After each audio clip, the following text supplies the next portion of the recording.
उत्तर प्रदेश में निजी स्कूलों द्वारा फीस वसूली करने को लेकर योगी सरकार को शासनादेश जारी करने के लिए याचिका दाखिल की गई थी, लेकिन इलाहाबाद हाईकोर्ट ने इस याचिका को खारिज कर दिया था। उसके बाद ये मामला सुप्रीम कोर्ट पहुंचा और परसों इस मामले की सुनवाई सुप्रीम कोर्ट में होनी थी, लेकिन सुप्रीम कोर्ट ने सुनवाई करने से इनकार कर दिया। इसी मामले पर बातचीत करने के लिए हमारे साथ में आज संजीव पांडे जी हैं, जो कि सेंट्रल बार एसोसिएशन के महामंत्री हैं। उनसे हम बात करेंगे इस मुद्दे पर। सर, स्वागत है आपका। सर, जिस तरह से कोरोना महामारी चल रही है और स्कूल बंद हैं, लेकिन फिर भी जो निजी स्कूल हैं वो फीस वसूली करने पर डटे हुए हैं और इस महामारी में आपने देखा कि किस तरह से बहुत से लोगों का रोज़गार भी छिन गया, तो बहुत से लोगों को कई दिक्कतों का उसमें सामना करना पड़ रहा। लेकिन तब भी वो जो निजी स्कूल हैं वो लगातार ये है कि फ़ीस वसूली करने में लगे हुए हैं। तो इस पर सर क्या आप लोग की मांग है और क्या कुछ आगे की रणनीति है आप लोग? ये बड़ा दुर्भाग्य है हिंदुस्तान का कि शिक्षा जैसे मुद्दे पे संवेदनशीलता विधायिका में नहीं रही है और सरकारें नहीं सोच रही। आज की डेट में एक नई प्रणाली लागू हो गई, ऑनलाइन प्रणाली में सबसे बड़ी समस्या तो जब आप बैंकों में सर्वर काम नहीं करता, हम उच्च न्यायालयों में वकालत नहीं कर पाते, तो हमारा देश का भविष्य ऑनलाइन में कितना पढ़ाई करेगा, ये विचारण का प्रश्न है। इसके बावजूद हमने सरकार से भी मुलाकात की और बात भी किया। हमने कहा आप नेशनल लेवल की तो मैं बात नहीं जानता क्योंकि आपकी सरकार है, लेकिन अंतर्राष्ट्रीय स्तर पे बहुत से उच्च स्तरीय विद्यालय हैं जिन्होंने सीधे सिर्फ ट्यूशन फीस में हाफ कर दिया है, जबकि आज इन्होंने यहाँ पे जो हिंदुस्तान में मैं देख रहा हूँ उन्होंने फीस का कॉम्बो पैक कर दिया है, अपनी ट्यूशन फीस छुपा लिया है, उसमें वो लाइब्रेरी फीस, लैब फीस, दुनिया भर की फीस ऐड कर रहे हैं। कहना चाहिए कि बहुत दुर्भाग्यपूर्ण था। माननीय मोदी जी ने भी कहा कि ये आपदा को अवसर में न बदलिए, लेकिन ये सब आपदा को अवसर में बदल रहे हैं। ये व्यापार का समय नहीं था। विद्यालय आप 5 साल में 6 साल में नया विद्यालय खड़ा करते हैं, अरे 1 आध 2 साल रुक जाते, कम से कम जनसामान्य की एक समस्या थी, आपको कम से कम ज़्यादा से ज़्यादा अपने खर्चे भर ले लेते तब भी वाजिब था। लेकिन आज जिस तरीके से बच्चों को ऑनलाइन क्लासेस ड्रॉप किया जा रहा है, बच्चों के यहाँ रोज़ फ़ोन आ रहे हैं, पेरेंट्स पे प्रेशर पड़ रहा है, आदमी परेशान है, बच्चे कहीं ना कहीं डिप्रेशन की तरफ जा रहे हैं। मैंने जो देखा, पता किया, 50-60% बच्चे ऐसे हैं जो अभी तक जमा नहीं कर पाए। कल मान लीजिए कि आधे बच्चे पास हो जाते हैं, आधे बच्चे उन्हीं क्लास में रह जाते हैं, तो वो बच्चे कहीं ना कहीं बड़े अवसाद से ग्रसित होंगे। एक गंभीर समस्या है। मुझे नहीं लगता कि देश में इससे ज़्यादा कोई गंभीर समस्या हो सकती है। लेकिन सर, इलाहाबाद हाईकोर्ट ने जब याचिका खारिज की तो उसमें ये बात कही कि स्कूल बंद ज़रूर हैं, लेकिन वीडियो कॉन्फ्रेंसिंग के जरिए, वीडियो के जरिए, अन्य माध्यमों के जरिए पढ़ाई उनकी हो रही है। तो इसका मतलब ये नहीं कि स्कूल बंद है। नहीं, मैं ये नहीं कह रहा हूँ कि माननीय उच्च न्यायालय के बारे में टिप्पणी करना शायद मेरे लिए ठीक नहीं है। मेरी माननीय उप मुख्यमंत्री जी से बात हुई थी, उन्होंने भी असमर्थता जताई कि सुप्रीम कोर्ट में केस चल रहा है, ऐसी स्थिति में हम क्या कर सकते हैं।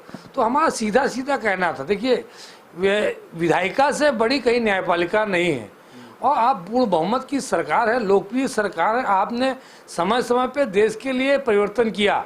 आप धारा 370 पे अध्यादेश लाए, आपने कहीं ना कहीं 3 तलाक पे लाए, आप इस दंगे को लेके लाए, आप NRC पे लाए, आप SC/ST एक्ट पे लाए।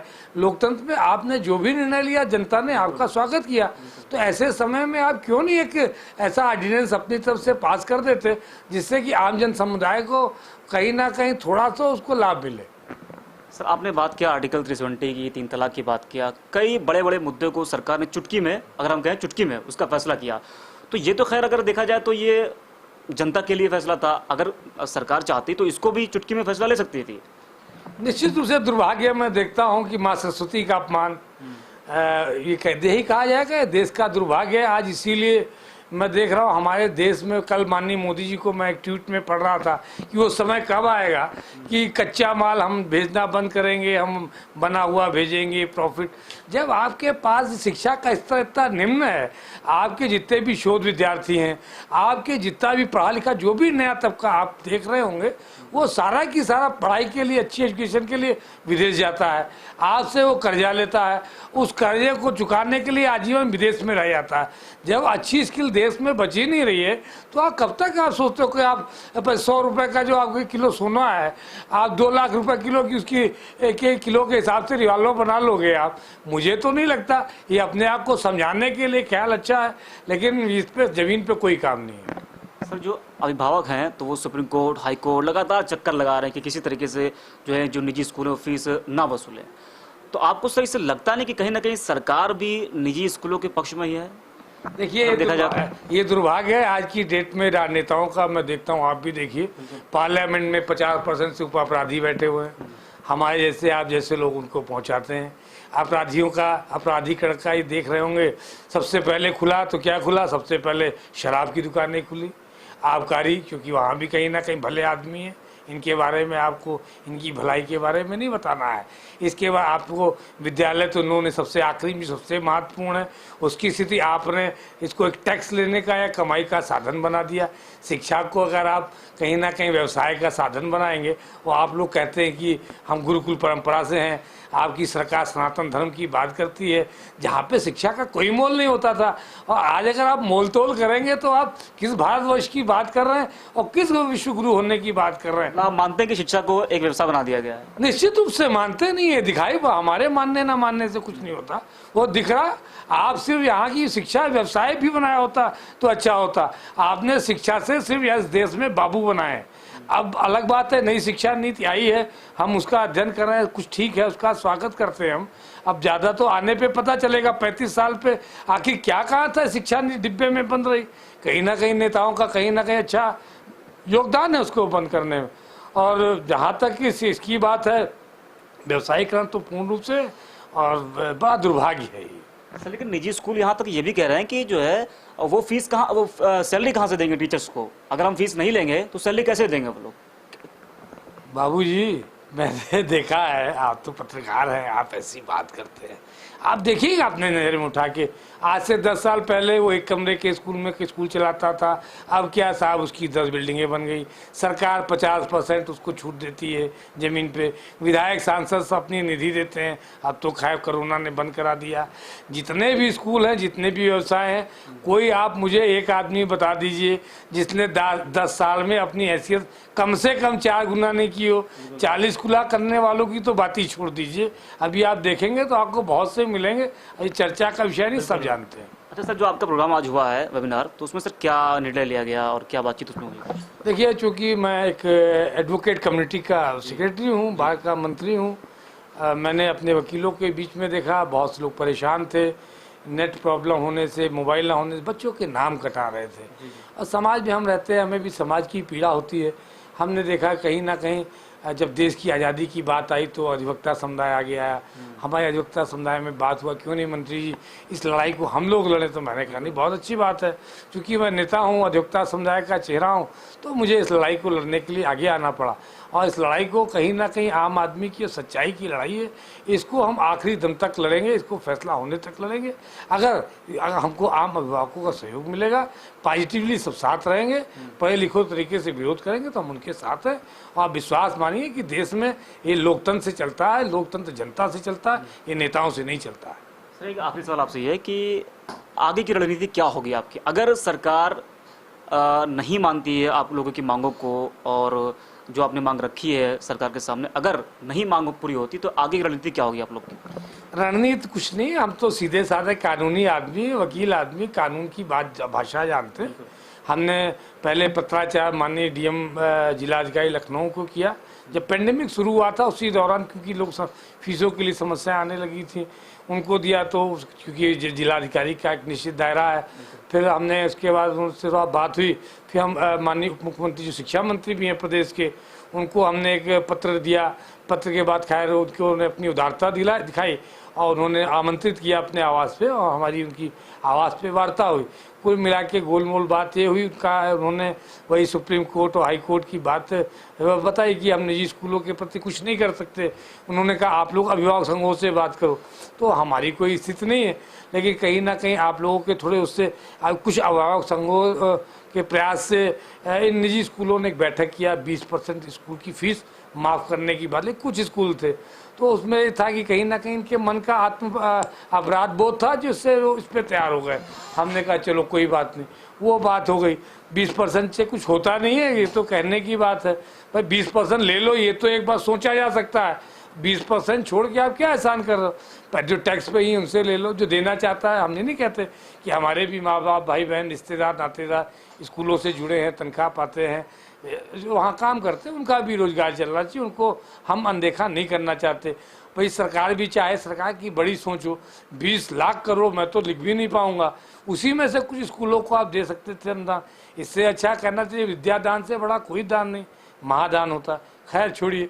उसके बाद फिर बात जब हुई माननीय उप मुख्यमंत्री जी से, तो उन्होंने कहा कि ऐसा कहे भाई ये तो बड़ा मुश्किल काम है। मैंने कहा तो आप कानून बना दीजिए। तो कहे कानून मेरे हक में नहीं है, वो केंद्र सरकार या उससे होगा। तो मैंने कहा ठीक है, जब आपके हक में नहीं तो आप अपने हाथ खड़े कर दे रहे हैं इस तरह, तो मैं चला आपके यहाँ से, मैं चला आया। मैंने माननीय नरेंद्र मोदी जी को पत्राचार किया, मैंने मानव संसाधन मंत्री जी को भी, उनको भी किया, मैंने माननीय मुख्यमंत्री जी को भी किया। किसी का फ़ोन भी आया मेरे पास दिल्ली से जो मुझे बात करना चाहता था कि चलिए आप मानव संसाधन मंत्री जी से मैं आपकी वार्ता करा दूं। मैंने कहा नहीं धन्यवाद, मेरे पास इतना समय नहीं है, क्योंकि मैं जानता हूं कि अभी बड़े मंत्री के दरवाजे में जाऊंगा, वो भी VIP कमरे में ले जाएगा, बढ़िया चाय नाश्ता कराएगा, मैं छोटा सा बन के मेरा ब्रेन वॉश वो सुनाएगा, मैं सुनूंगा। मैं किसी भी व्यक्ति के साथ, आम व्यक्ति की जनभावना के साथ कोई मैं सौदेबाजी नहीं करना चाहता हूँ। ये साफ बात है, इस पर आप कोई ना कोई निर्णय लीजिए। मैं आपसे कह रहा हूँ, उस पर बात करने की कौन सी बात है? बात करना, मैंने आज वर्चुअल मीटिंग इसीलिए किया। मैंने माननीय मुख्यमंत्री योगी आदित्यनाथ जी को मैंने मेल भी किया था अपने लेटर पैड से, बार की तरफ से। हमारे बार, सेंट्रल बार का एक इस पर प्रस्ताव भी है कि हम इसको लड़ेंगे, तो हमने इनको मेल किया था आप आइए, आप वर्चुअल मीटिंग में अगर समझिए 4 लोग और सुनते हैं, हम आपके हिसाब से ऊपर नीचे कर लें। लेकिन कोई रिस्पांस नहीं आया, बड़ा निजाम है, कोई बात नहीं। उसके बाद हमने तय किया, चूँकि सब लोग जुड़े थे, कई लोग कई लाइव फेसबुक लाइव से जुड़े, कई कुछ से जुड़े, तो कुल मिला के सबने इस वेबिनार में ये तय किया कि चूँकि हम पढ़े लिखे बच्चों के पढ़े लिखे अभिभावक हैं, शिक्षित देश में रहते हैं, प्रोटेस्ट करना हमारा राइट है, लेकिन इस समय कोरोना जैसी महामारी है, इसको हम नहीं कहीं भी जुटला सकते। तो हमारा एक ये है कि जैसे हमारी बार जाएगी, हम अपनी एक चटाई लेके जाएंगे, हम कोई नारेबाजी नहीं करेंगे, हम कोई हल्ला गुल्ला नहीं करेंगे, हम सीधे सीधे अपनी बात माननीय मुख्यमंत्री जी को अपना पत्र देने जाएंगे। अगर पुलिस प्रशासन रोकता है तो हम अपनी चटाई, अपना पानी का बोतल, अपना टिफिन, अपना वाद्य यंत्र, हम वहीं बैठेंगे, वहीं माननीय मुख्यमंत्री जी के लिए पत्र लिखेंगे। भगवान उनको सद्बुद्धि दे, आज छठी का दिन है भगवान कृष्ण का, तो हम उनसे प्रार्थना करेंगे कि 24 घंटे के अंदर अंदर माननीय मुख्यमंत्री जी, जो इस यहाँ के गौरवशाली मुख्यमंत्री हैं, इस बहुत गंभीर समस्या के विषय में जरूर कोई निर्णय लेंगे। अन्यथा अभिभावक आपको अपना अपना पत्र लेके आपके सामने 18 तारीख को समय ठीक 12 बजे अपने अपने साधन से पहुँचेगा, आपसे अपनी गुहार लगाएगा। सर एक जहन में सवाल आ गया हमारे, अभी एक फीस माफ़ी पर हमने बात किया, लेकिन अभी सर लखीमपुर खीरी में आपने सुना होगा कि वहाँ पर एक नाबालिग बच्ची का रेप हुआ, उसके बाद उसकी हत्या कर दी गई। तो कानून व्यवस्था की सर अगर बात करें तो उत्तर प्रदेश में, तो क्या लगता है आपको कानून व्यवस्था किस तरह से चल रही है? देखिए कानून व्यवस्था तो देखिए लाल फीता शाही है। आज ही 3 मर्डर हो गए, बेटी के साथ हो गया। ये तो खैर चलिए, कानून व्यवस्था पे मैं नहीं बोलना चाहता, क्योंकि मैं अभी एक शिक्षा जैसे अहम मुद्दे पे, क्योंकि कानून चलाना उनका है।